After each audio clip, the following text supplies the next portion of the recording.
Hi, I'm Lindsay, And I'm Connor. and I promise this is interesting. Yes. And we have a break from movie content this week. Yeah.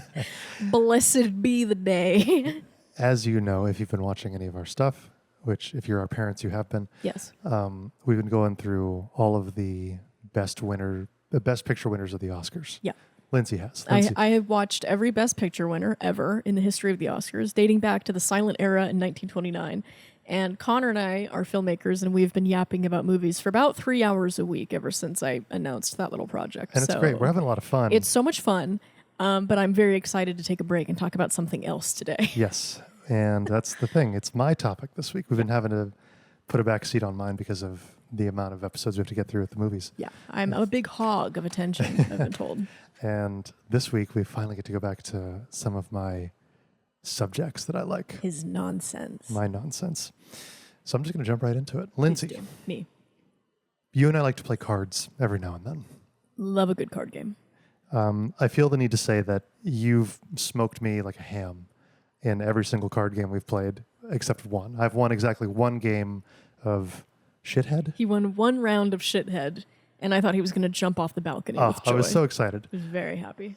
You used to hustle a little bit back in college, I think is important for me to point out. I did. Yeah. Yeah. I used to hustle for card games for extra spending money. I did. Right? Yeah, the NYU boys had a lot of money to throw around, and they were more than happy to be like, sure, I'll play with you, Yeah. thinking I didn't know anything. Exactly. And I'd be like, how about this fun little game? And they weren't very good at cards. No. No, I know. It's like running game on cribbage. Yeah. So when I say the word poker, what comes to your mind? Matt Damon. Matt Damon, Rounders. Not to famously. immediately start talking about movies. I swear to God, I know other things, but I do think about Matt Damon in Rounders and that god awful living room. Yes. So poker's become kind of a spectator sport at this point Yeah. in America, and kind of globally as well, right? I mean, your elderly Armenian neighbors are constantly watching the World Series of Poker Yes, on TV. They are. I watch it a little bit every now and then. Do you really? Yeah, it can be exciting, you know, and I get it. What's exciting about it? I don't know. I think, you know what it is? It's you've watched Molly's Game, right? Yeah. Again, we're going to reference movies. Oh That's my our, God. That's our medium. We got to go get out more. But in it, there's a quote from Jesse Eisenberg, who's supposed to be playing some type of famous Hollywood celebrity. Mm-hmm. And he says something like, poker's amazing because you earn what you kill. And it's you versus one other person. There's nothing more raw in business than a game of poker. It's entirely you versus somebody else. I do like that. You know, Although I'm going to say, if you want raw, let's just go back to dueling. yeah, Like, let's really just get into it. absolutely. I've always wanted to be good at poker. I thought that would be sexy. But There's something about it. I've Yeah. tried to pick up a lot of things because I thought it would be sexy. Sure. And I never stick to it. Yeah. So I just have to admit that I'm attracted to not sexy hobbies. You know, I think there is something alluring about poker, right? Very. It's kind of a staple in a lot of like James Bond movies for that reason, I think. Something kind of suave and sophisticated about a person who's Yeah. really good at poker. kind of smoky and Yeah. intellectual, but like blue collar Blue intellectual. collar, yeah. Yeah. Exactly. Matt Damon. Matt Damon in Rounders, yes. I decided to look into the history of the World Series of Poker tournament. Oh, brother. That takes place every year in Las Vegas. There's some bodies hidden there. There are. I actually was working an event in Las Vegas at the same time as the World Series of Poker one year. What event? I was working the Rainbow Six Siege Grand National Finals of North America. Is that a gay parade? No, it's a video game tournament. Ah, Yes. so gay parade. It was back when I was working in game broadcasting, video game broadcasting. Oh, okay. Yeah. So Had a- many chapters of your life that I wasn't present for. I I'm so know. upset. If there's a time machine, I'm not going back to save Abraham Lincoln. I'm just going back to you at 22. Yeah. So I could know No, you sooner. It was a really fun event. We were at the Rio Hotel in the Penn and Teller Theater. And I opened a door in the middle of like the Rio Hotel and accidentally stumbled into the World Series of Poker. And people just looked at me very funny, as if I should not be there. And I probably shouldn't have been. But anyway, when we talk about gangsters, most people think New York, Boston, or Chicago. Yeah. Right? Those are the three. But the story that I discovered and that I want to talk about today takes place in Las Vegas, Nevada. Mm-hmm. And it follows one of the wildest men in Las Vegas history. My last episode, we talked about one of the greatest lawmen in history, Yes. right? A Fed. A Fed. Yeah. And you historically don't like the Feds. And even in that episode, I'll see if I'll roll the clip. You said, I can't support police officers. I'm for the outlaw. I'm on the side of the outlaw. Yeah. This man is an outlaw through and through. All for it. It's Godspeed, brother. He is like the opposite of Bass Reeves. Yeah. Listen, I like Bass Reeves. Yes. I did. By the end of the episode, I did like Bass Reeves. But I think there's always flexibility in law. There is. You can't get me to root for the Feds. Well, this man pushed that flexibility. Yes. And his name's Benny Binion. Benny. I love the name Benny. It's a great gangster name. I know. I wanted Benny the Jet Rodriguez was one of my first crushes of all really? time. Yeah. Oh my God, Benny was adorable. He held a lot of titles in his life.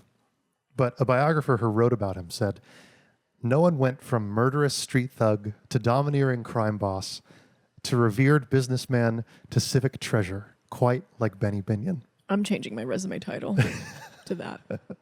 So today, my episode is not about poker, but about a man who made history in Las Vegas as a true Vegas gangster, Benny Binion. Let's get into it.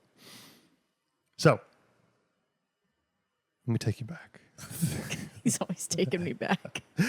Lester Benny Binion Lester? Lester. No wonder he went by Benny. was born in Pilot Grove, Texas in 1904. He's a Texan. Yes. All right. Pilot Grove is just north of Dallas. Okay. It's equidistant from the Oklahoma border as it is to Dallas. So it's kind of right in the smack dab middle of nowhere. Benny had pneumonia 5 times before he was 5 years old. He was a sickly little boy.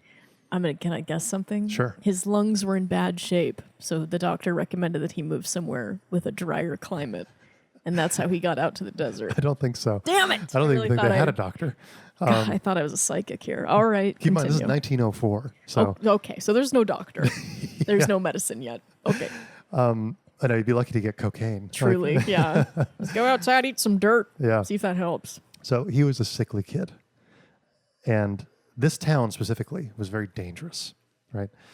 It was a mix of Civil War deserters from back in the day. Like, that's who kind of founded this town originally. Unreconstructed Confederates, and now post-Civil War Union sympathizers when it was founded. And that led to a lot of bad blood and animosity in the town, obviously. Yeah. And that animosity typically manifested in the form of gunfights in the middle of the street in broad daylight. It's like really the Wild West type of thing. You know? Was Benny white? Benny was white, Okay. yes. So he's okay. He is, yeah. Well, and Good for him. the post-Civil War stress didn't last too long. The town started kind of to slowly deteriorate over time. And eventually, after like a crazy string of violent storms, the entire town burned down because lightning struck and the place just went up in flames, and they didn't have a fire department. Things used to be so much worse, I know. dude. Oh my God. Anytime I start to romanticize the past a little bit, Yeah. I have to remember that like leeching happened. Yes. And places did just catch on fire and burn down. It used to be... This used to happen all the time. That's the thing. Like, I think we forget because we live in very sophisticated, very safe society. Like, it used to be when the sun went down, you didn't know what was going to happen, even if you lived in a town. If you lived in a town and the sun went down, sometimes your entire village just got pillaged, destroyed, and burned to the Yeah, ground. the Vikings showed up. Yeah, just because. Just things. Yeah. Yeah. Big wave. We had no way of tracking. Yeah, or a bear just like came through and smashed in somebody's The front door. Jaguars broke it. Yeah. Like insane. Wow, I'm happy I was born in 1997. That really worked out for me. Yeah. So, tough town to be born into. Tough take. Yeah, Yeah. man. Benny's family survived mostly because his grandfather was a landowner that rented land to farmers. And his father was a horse trader. So his father would travel around trading like horses to people. This is the dream. His father was also an absolute raging drunk, which explains probably why he was gone for so They long. all were, Yeah. to be honest. I've never heard a story that took place before 1960 where anybody was like, yeah, my dad was well adjusted. Super well adjusted. They're all just like, yeah, no, he witnessed beheadings at the age of 2. Yeah. And therefore was an arsonist and hated my mother and burned the house that we were all living in down Right. to the ground. Exactly. We're up until like 1970. That's Exactly. every story of every father. Once again, I'm very happy I was Yeah. born in I 1997. know every father before 1960 was just a Viking. It's a monster, yeah. Damn, I feel bad for this kid. See, I like the outlaw. Yeah. I really like him. So even though Benny had been sick for most of his life, his father decided bringing Benny with him to the horse trades and to the cattle auctions was a good idea because, quote, the boy's probably going to die anyway.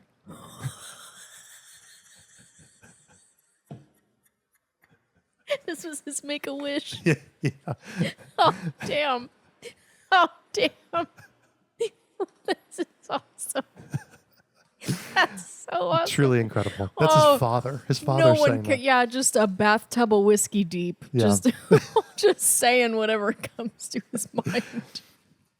So Benny joined his dad in the horse trading business, as one does. Sure.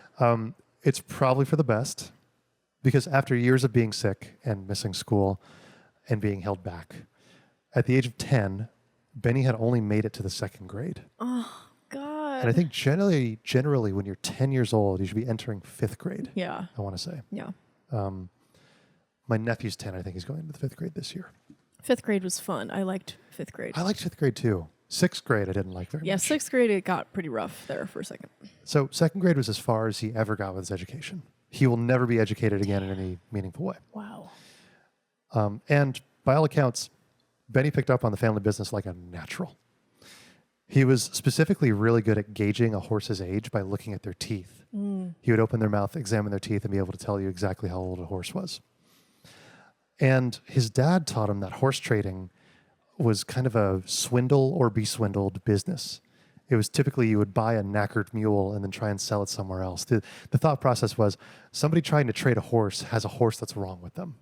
Something's wrong with them. Before we had car salesmen, Yes. we had horse salesmen. And those They were salesmen doing have always been the same. thing. No, this is not a donkey. It's just a short horse. Yeah. Think about the space you'll save. Yeah. This one you can fit anywhere. You can fit him in your bedside table. You could still ride him, for sure, if you're a Yeah. little short. It's like, He's it's not- a donkey. He has not a scratch of white on him, and they're painted black. No, he's not stuffed. Don't look there. Every horse has soul lines. You just haven't seen them before.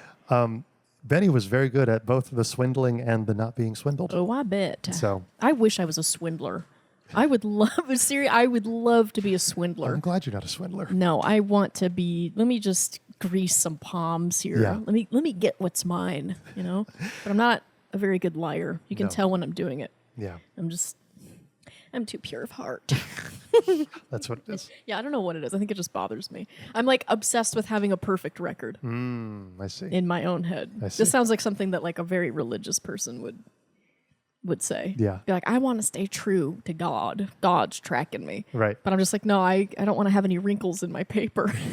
So I can't lie. Right. So typically they would go to county fairs, trade shows, auctions, that kind of thing. Yeah. And at all of these places, Benny began to get involved in some of the extracurriculars that surround them. Like cocaine?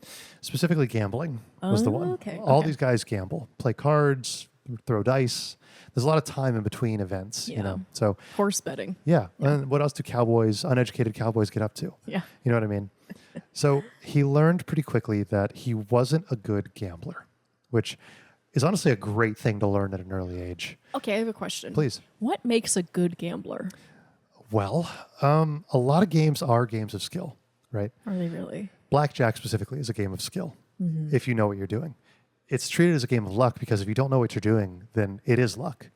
But if you play the game perfectly, you typically actually have a 50-50% split. Right. So if you against play a the- perfect game, it's perfect still game. only 50-50. Correct. See, so much of this is based on luck. I'm just like, what makes a good gambler? Yeah. Now, in theory, I think counting cards puts you over the edge Yeah. a little bit. That's where we get movies like 21, where these guys will go to Vegas and kind of run up the numbers. You know what I mean? Because it's all about keeping track of what is in the deck at any given time and Right. knowing when and when not to bet, right? Now, dice games are typically chance-based because you can't really control the outcome of dice unless you're like a savant at throwing dice. There are some people who claim that they can. I don't believe any of these people. There's a story, David Blaine talks about a guy he knew in Vegas who would spend hours a day throwing dice, and he got to where he could throw whatever number he wanted. That's David Blaine, though. Maybe he's full of shit. I don't know. He's a man who tricks people for a living with magic. Yeah, he's a magician. I'm not believing a word a magician says. I don't even think his name's David Blaine. That's a show name, isn't it? Probably is. I bet his name is Lester. Yeah. Most gambling can be luck. Most gambling is luck. I think a lot of gambling can be skill. Mm-hmm. It depends on what you're doing, right? Poker is not luck. Poker is skill because it's about how you treat other people and how they react to what you're doing, right? If everybody played with their cards up, it wouldn't be a game. It would just be luck, right? Mm-hmm. One of the oldest forms of gambling we have existed in Japan, and they would go to these gambling houses, and the game was 1 or 0, red or blue, and you pick one of those things. You put how much money you want to put on it, and a guy in the center he rolls a thing around underneath a basket, and he lifts the basket, and it's either red or it's blue, and that's the game. And guys would spend hours doing that. And it's just luck. That's all it is. I don't get it. Yeah. And I feel grateful that I don't get it. I would be a little concerned if this were turning me on a little bit, you know? Well, thankfully, Benny also didn't get it. But he did start doing odd jobs for everybody at the tables to earn a little bit extra money, right? Such as being what they called a steer man. It was somebody who was steering people to the game, typically to be hustled. So there'd be a group of 3 guys at a table in a saloon somewhere. Yeah. And Benny would find 1 or 2 other guys out on the street. It's kind of like what Matt Damon was doing in Rounders, right? Damn. And then they'd bring them into the saloon, being like, "Oh, there's a great game happening right now. You got to come, mister." And the 3 guys who were already at the table would hustle the 2 guys who were joining them. I wish this was a job. Yeah. I think I could do that job. That's a swindle job I think I could do. Well, I think that's why a lot of those saloons end up in gunfights. Yeah. So fast forwarding a bit, we're now in the middle of Prohibition in the U.S., right? He was born in 1904, right? Right. Prohibition started in the 1920s, I think in 1920. And Benny decided to move to El Paso in order to take advantage of this new blossoming trade of bootlegging. Okay. So he was a bootlegger. In El Paso. He spent a few years smuggling booze up from Mexico into El Paso.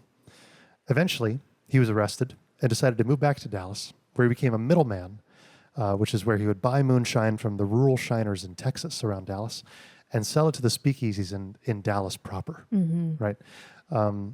He eventually would be arrested again and convicted twice for bootlegging. So his biggest crime so far is bootlegging, which they really went after you in the 20s during Prohibition for that. That's kind of a badge of honor. It is honestly. A little bit, right? You get arrested as a bootlegger. That's basically being arrested for seduction, you know? That's pretty good. Everybody liked the bootleggers, right? This is kind of where we started becoming anti-Fed, is I think Prohibition. We've always been anti-Fed. Going back to the revolution, I'll remind everybody that the revolution was run by 16-year-old kids who just didn't like being told what to do by the king. Very true. That's literally it. We were on the side of the treasonous people who were meeting in basements in Boston, being like, "We can't take this taxation." Yeah, exactly. That's how I think Ben Franklin sounded. I don't. They all sounded like that to me. Just drunk all the time. I'm going to Paris. Yeah. In the midst of his moonshining operation, Benny started organizing illegal lottery games that ran throughout the city. He met a man named Warren Diamond and became a dice dealer for one of Diamond's casino hotels in Dallas. So back then, a lot of these guys ran games, kind of like what we think of in gangster movies, where it would be a hotel room in a place that was running the games, right? Apparently, Diamond taught Benny a thing or two about how to carry himself in public as like a casino man, you know, how to dress, how to act, and how to be like a big-time casino boss, right? The suits, the cowboy hat, the boots. At 22, Benny cut ties with Diamond in order to open up his own dice game in the Southland Hotel in downtown Dallas. And it became known as the headquarters for Benny's gang, which is called the Southland Syndicate. Okay. Which is a great name for a gang. So, how did it work? How did Benny's business work? One article I read described it like this. Quote, "To get to the Southland dice room, oh boy, a gambler would cross the lobby climbed the stairs, and reached the mezzanine. At room 226, he pressed a button next to a door marked private. One of Binion's men slid a speakeasy-style vent, eyed the potential entrant, and decided if he would be allowed inside. On a normal night, the place filled with perhaps 50 men in suits, drinking, laughing, and throwing dice. Damn. They played with chips stamped with Binion's new trademark, a horseshoe logo. So 50 men in a crowded hotel suite playing craps around a table. I want to stand in that room Yeah. just for 20 minutes. I want to hear what's being talked about. Yeah. So it's exactly the kind of thing we've seen in like The Sopranos. Every movie. Right? Remember Yeah. when Christopher Moltisanti is organizing the game for Tony? Yes. Yeah. Or Molly's game, where she's like at those big luxury high-rises hosting those poker games. Yeah, I had no idea that was the thing, by the way. 100%. No clue. That's a whole section of the world and of Yeah. people around me that I have no idea about. I've told you about family members in my family who have engaged in this kind of activity. I won't name them on this podcast in case there's any kind of culpability that they might amass. But there are people in my family, I'm sure you can guess who have been involved in this specific activity in the past. It's your 10-year-old nephew, isn't it? Yeah, it's my 10-year-old nephew. I knew it. Little creep. So is a regular dice game set up in a luxury hotel suite. His game started attracting some big names in business and politics. There are reports, rumors, totally unsubstantiated but potential, that Howard Hughes was one of these patrons of these games, who was one of the wealthiest people in American history. Damn. Yeah. As well as an oil tycoon named H.L. Hunt of Hunt Oil. And, more importantly, and thematically, the local DA. Okay, here's the thing. Yeah. I recognize as a gangster that it's an amazing strength to have politicians in your pocket. Like if you know that the DA is one, like drinking alcohol when it's illegal and then showing up to like illegal lotteries and like engaging in illegal poker games, that's really good leverage for you. Sure. That puts you in a really advantageous position. But just from like a moral standpoint, I think I would say no politicians. Yeah, I could see that. I would just be like, no, you can't play with us. We are outlaws only. You're Yeah. criminals. There's a difference. But yeah, I would not allow politicians into my game. No. I'm sorry. I'm here to have fun.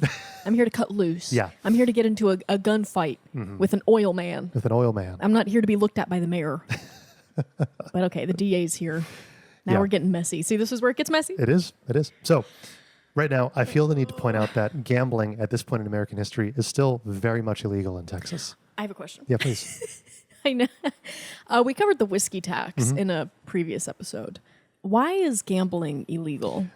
I cannot say for sure. I did not actually read about that. Can I Google it really quickly? Sure, you can. Here's my guess. Taxes. They just can't tax the earnings on the winnings, basically. All the more reason to do it. Yeah. I think because largely it's cash-based and you can kind of lie about how much you win or lose. Exactly. I think that's going to be exactly why it's kind of illegal in most I states. think that's a really good guess. Yeah. Let's see. Oh, this is the first thing that pops up, and I've never read such bullshit in my life. Preventing exploitation and protecting the public.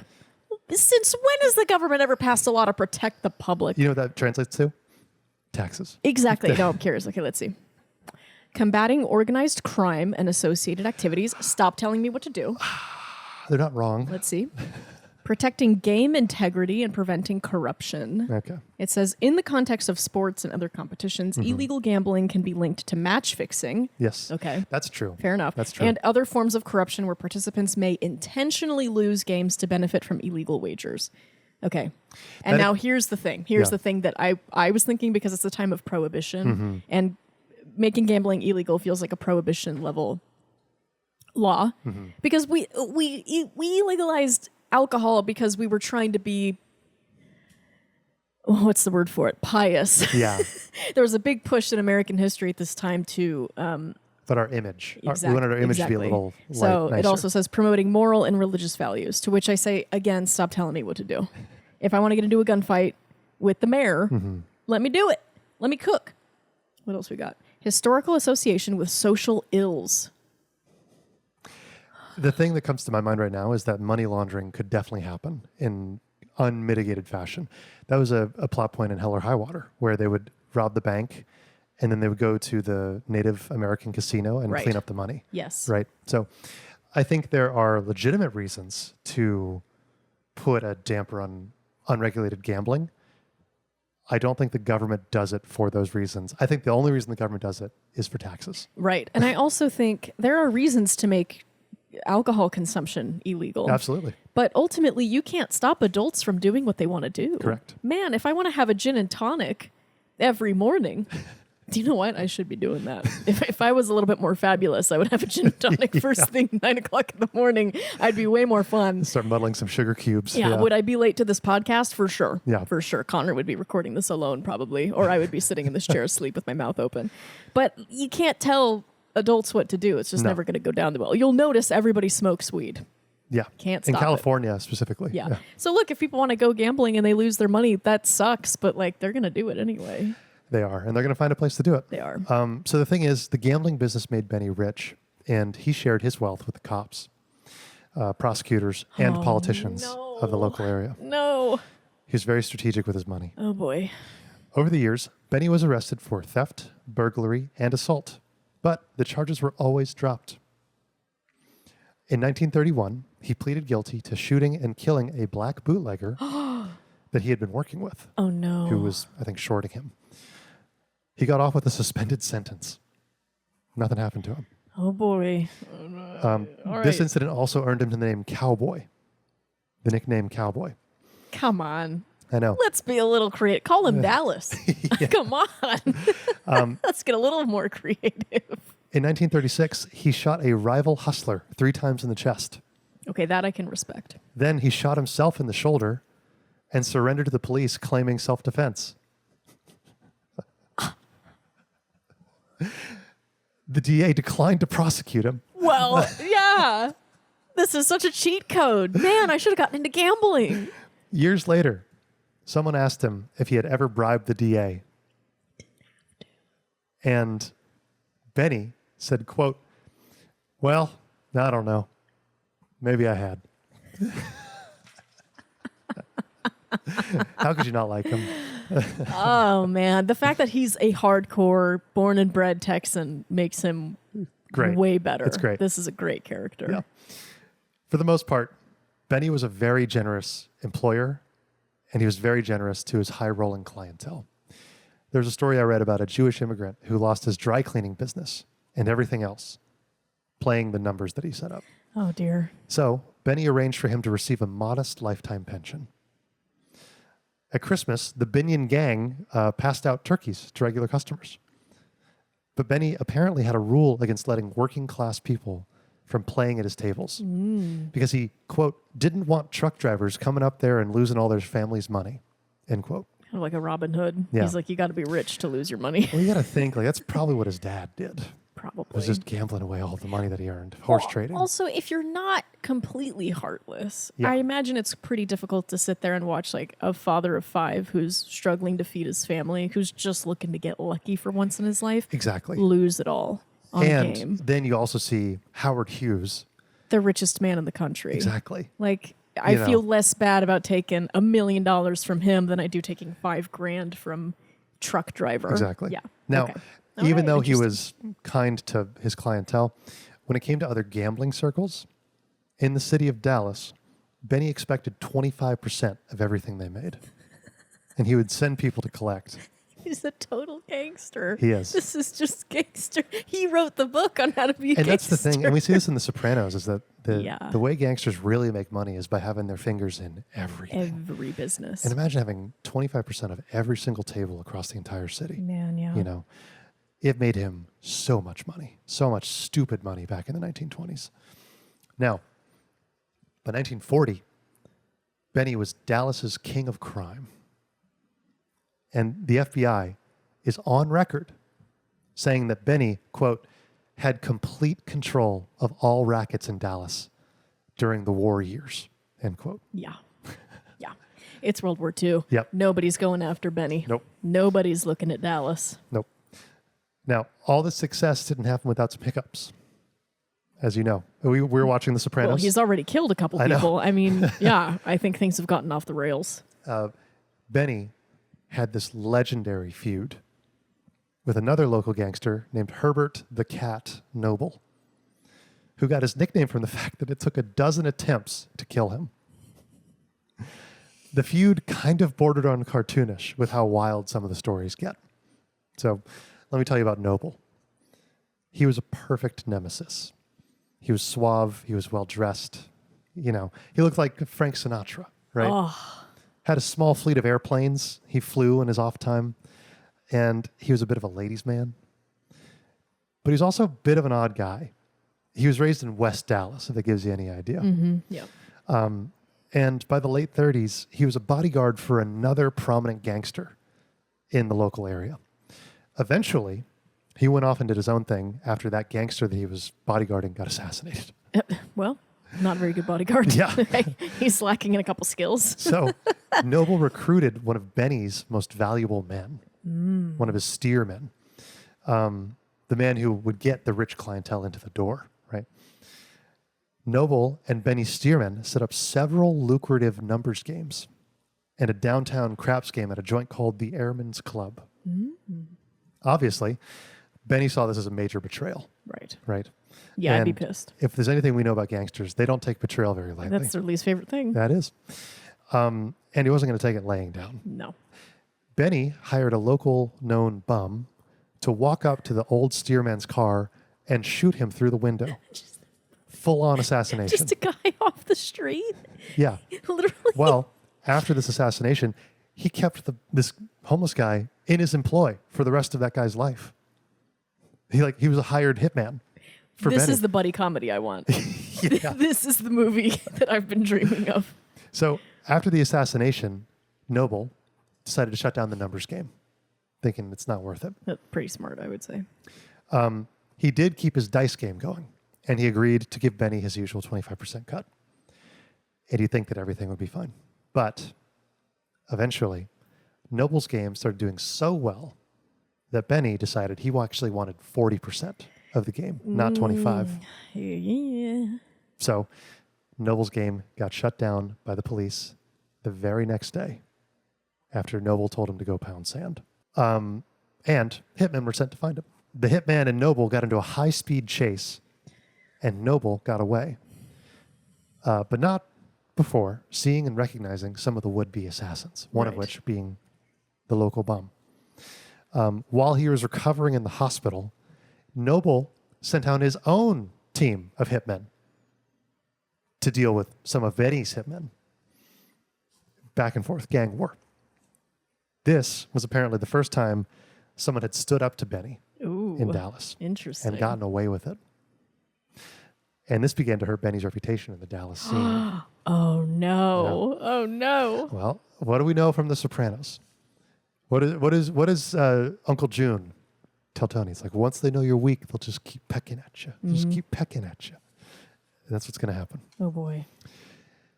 While his feud with Noble was going on, Dallas voters grew sick of the corruption that they were dealing with the DA's office and the local cops. Sure. And they voted to choose a new sheriff and DA in 1946, replacing Benny's men with some new young guns that wanted to clean up Dallas. Yeah. New management. Yep. Oh, boy. Between this and the mounting pressure from Noble, Benny decided to flee Dallas that September. He packed 2 suitcases with $1 million in cash into the trunk of his Cadillac and fled to Las Vegas with his wife and 2 bodyguards armed with Tommy guns.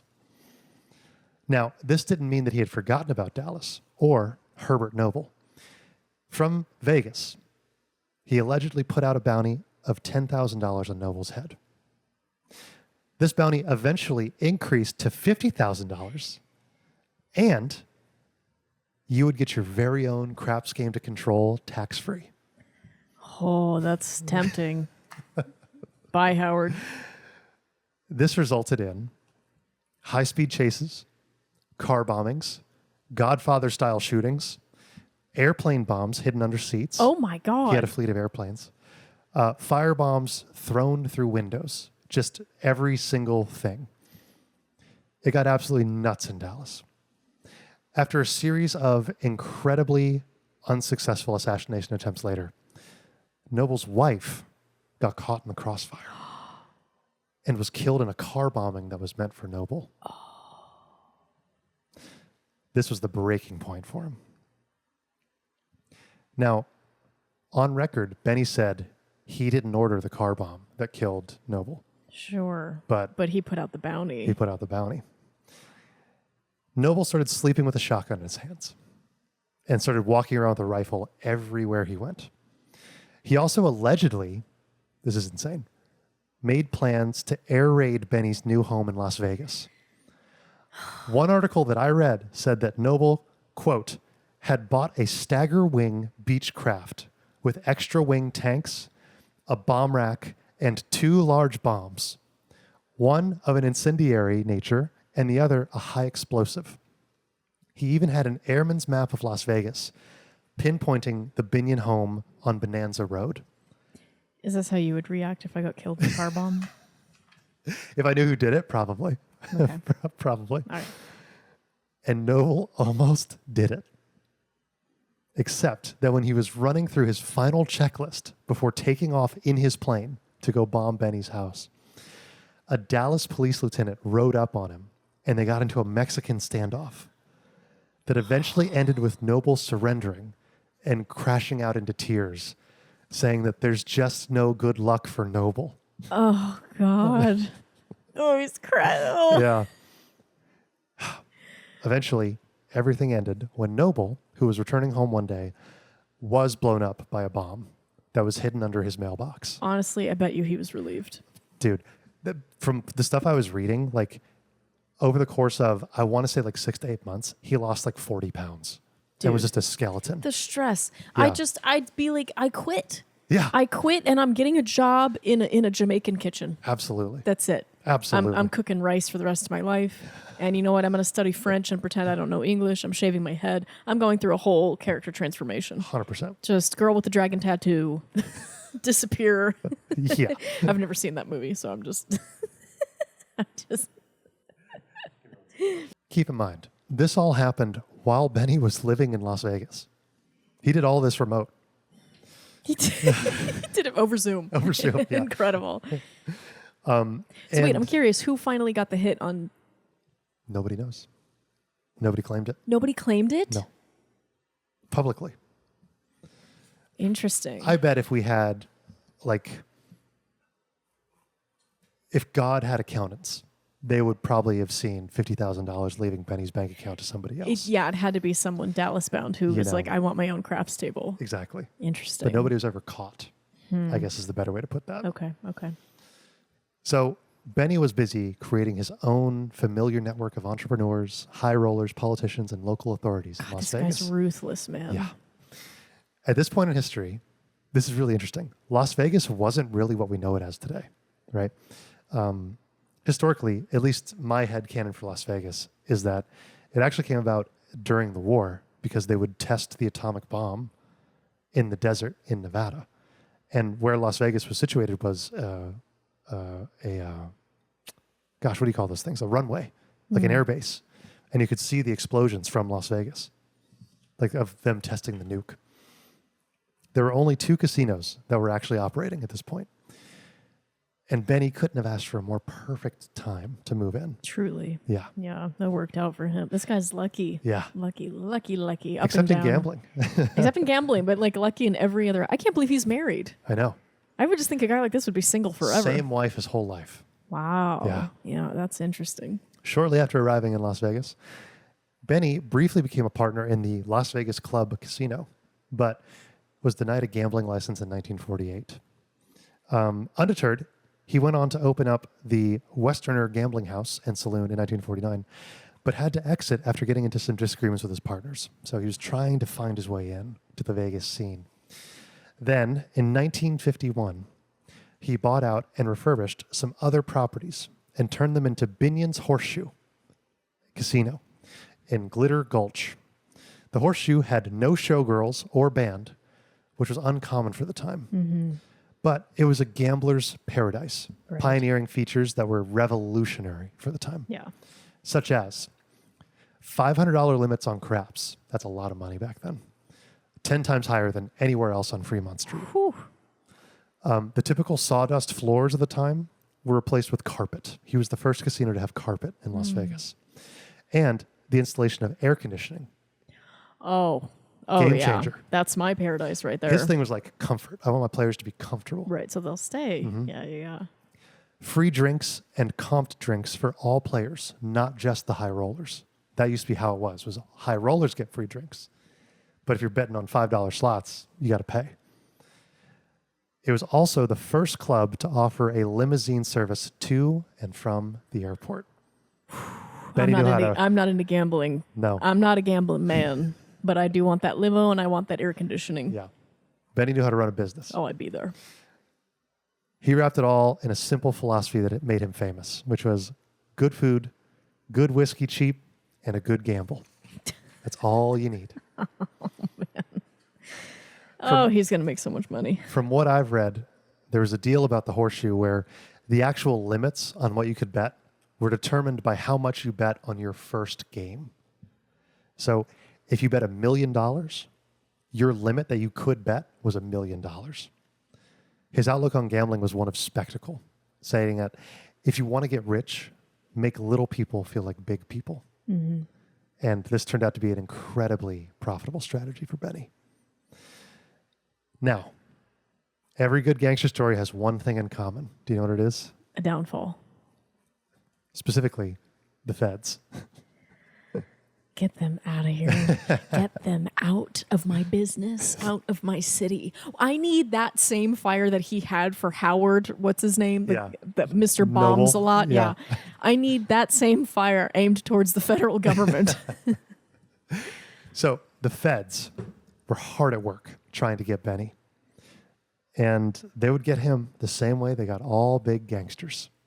Racketeering. Tax evasion. Oh, God. Get out of here. You're not doing anything. Why do you want taxes? Okay, here's the thing. If I'm Benny, I would just sit the Fed down and be like, if you can explain to me what the government has done for me and my life and why you deserve a cut, I'll give it to you right now. Right this second. If you can spell it out. Because from what I remember, I had pneumonia for the first 5 years of my life. I was a sickly child on the verge of death constantly. Yeah. And I had no skills. I have a second grade education. So now I've built this business up from the ground myself. I have been assassinated several times over, and I moved here to the desert, the ugliest place in the nation, and started a business with my wife. And now you're here knocking on my door and you want a slice? Pow pow! No! Over my dead body. Over my dead body. Absolutely not. You've done nothing for me my whole life except tell me that I can't drink, I can't gamble, and now you want me to pay you? Oh. Pay you for the privilege. Oh, no. Back in Dallas, the new DA was plotting a strategy to get Benny behind bars. He was trying to get Benny on charges of income tax evasion and then hit him with gambling charges after the feds had returned him to Texas.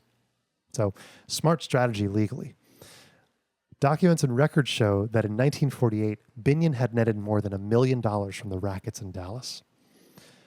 Hardly any of it was reported to the IRS. Juries found Benny and his partner, Harry Urban, guilty of tax evasion. But while the judge in Dallas sent Urban to prison, Benny's case was transferred to Nevada under their jurisdiction. And he got off with probation and a small fine because he had everybody in Nevada in his pocket. Mm-hmm. The DA of Dallas was absolutely outraged. And he traveled to Washington, D.C., where he consulted with U.S. Attorney General James McGranry and other high officials of the Truman administration. Doug Swanson, the author of Benny's biography, said that the effort to put Benny away for tax evasion extended not only to the FBI director J. Edgar Hoover, oh my God, but to President Harry Truman as well. He even found memos that showed Truman was giving the U.S. Attorney General tips on how to pursue Benny. They wanted him. Why? Why? I think it was a moral thing, kind of what we had talked about before. They were wanting to kind of clean up the morals of the country, especially after the war, I think. Oh, they want to clean up Yeah. the morals After dropping a bomb on Japan. after the Civil War. Wait, I'm confused. They wanted what? Okay. I need to know what Harry Truman's whole deal was. I couldn't tell you. Okay, I'm going to try to tap into this Please. right now. You drop a bomb on Japan, the war ends. That is a hotly contested decision. It is.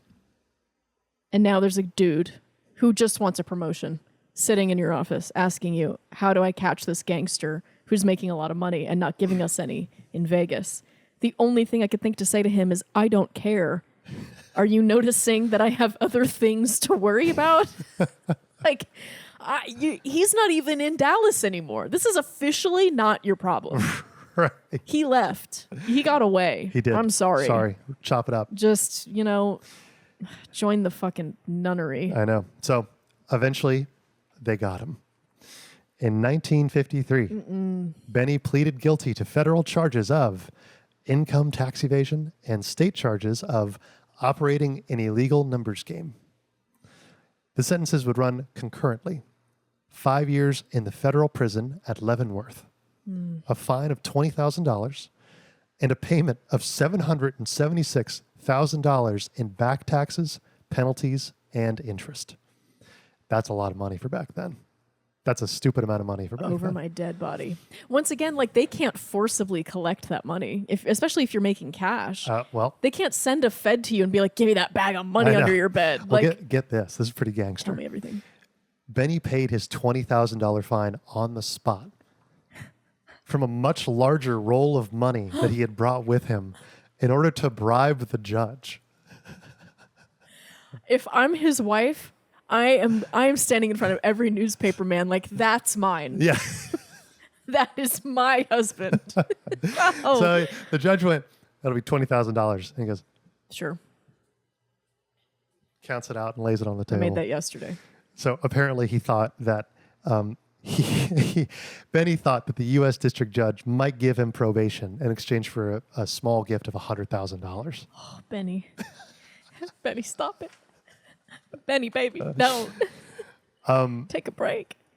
Now, in the U.S., if you are convicted of illegal gambling, you lose your gambling license and the ability to have a gambling license forever. That's it. And if you don't have a gambling license, you can't run a casino.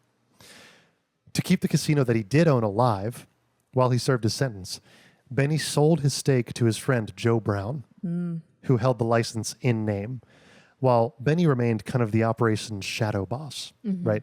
So officially, Benny became the director of public relations of his own casino. But everyone knew what the deal was, right? Who was really in charge. Yeah, come on. After getting out of prison, so he served his time. He did 5 years. Yeah, I think he did 4. Okay, there we go. All right. Good behavior. Benny volunteered to be an informant for the FBI. What? J. Edgar Hoover was over the moon. He thought, this is the big break we've been waiting for, boys.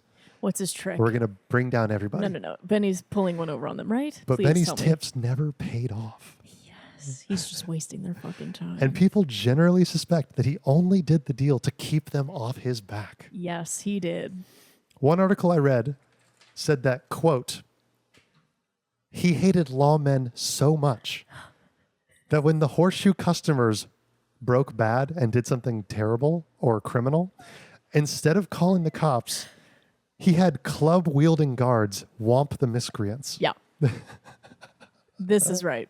This is exactly the way the country ought to be run. Yeah. This is better. He also employed his 5 children to help run things at the casino. 5 children. 5 children. Sweet Lord. His wife also worked at the casino until the day she died. Yes, she did. She died on that blackjack I table. think she died in the 90s too. Like she had a long life. Yeah, she was happy. She was well loved. Eventually his family would buy back controlling share in the casino. Awesome. But his family, like a lot of gangster families, had their fair share of problems. Yeah, it's not going to work out, is it?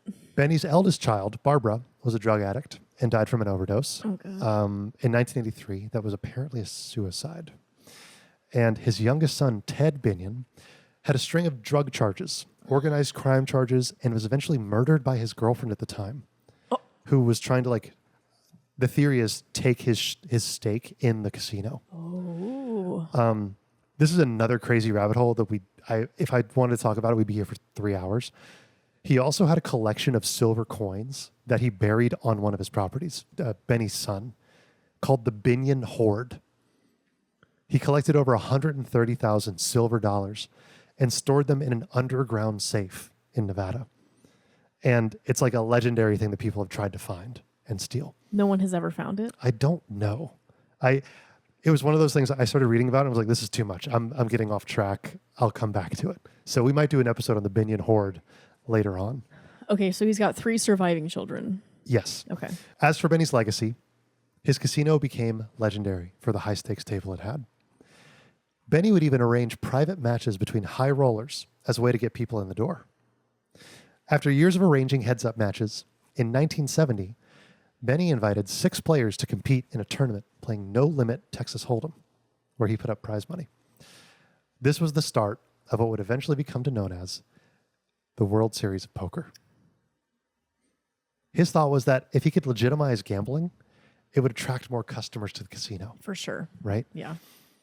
Very smart. And it worked. Totally smart. The World Series of Poker has become an absolute staple. Yeah.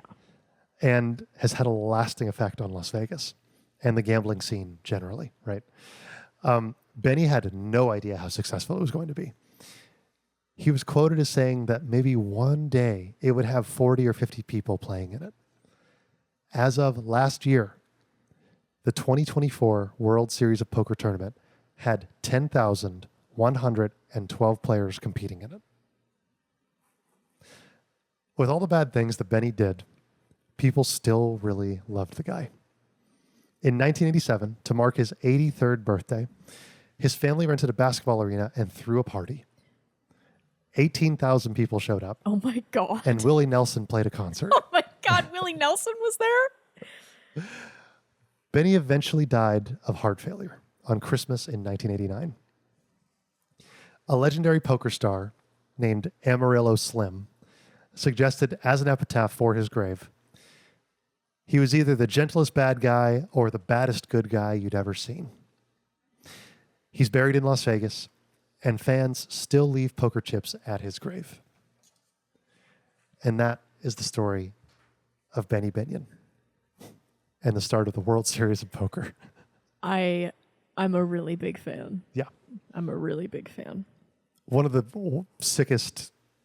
I had no idea that if looking up the history of the World Series of Poker, an organized poker tournament, that I would find this man. Like, just the levels of the web. Yeah, I guess I just always assumed poker stemmed from like Italian mafiosos. Right.